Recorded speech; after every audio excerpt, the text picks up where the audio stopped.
Les téléspectateurs du 13h de TF1 connaissent bien Dominique Lagroux sans père.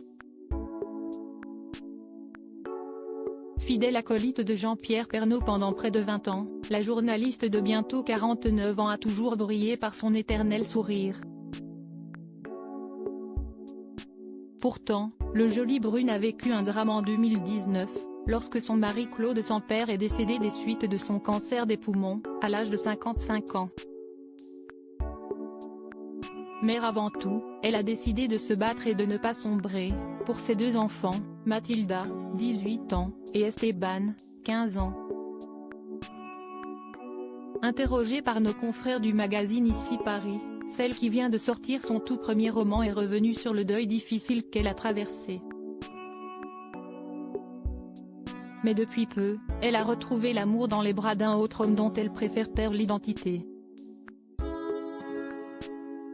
Loin de culpabiliser, elle avoue avoir eu le besoin viscéral d'Aimer à nouveau. C'était une nécessité. Je ne peux pas vivre sans aimer et être aimée. Sans amour, je me serais flétrie et ne serais devenue qu'une mère, ce qui est déjà énorme.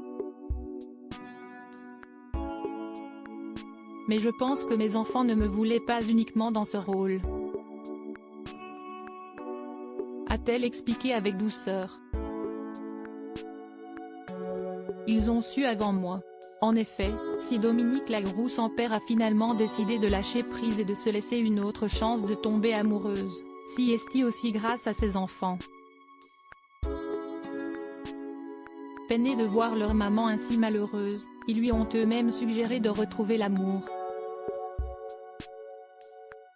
Ils ont su avant moi qu'en me sentant vivante et heureuse, ils le seraient aussi. Et ils m'ont demandé de refaire ma vie.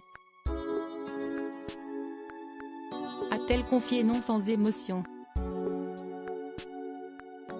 Mais si la journaliste a refait sa vie, aussi bizarre que cela puisse paraître, si est-il aussi en hommage à feu son mari qui n'aurait vraisemblablement pas aimé la voir sombrer. Je vis avec cette mort qui a touché mes enfants trop tôt. Mais je ne veux pas qu'elle gagne.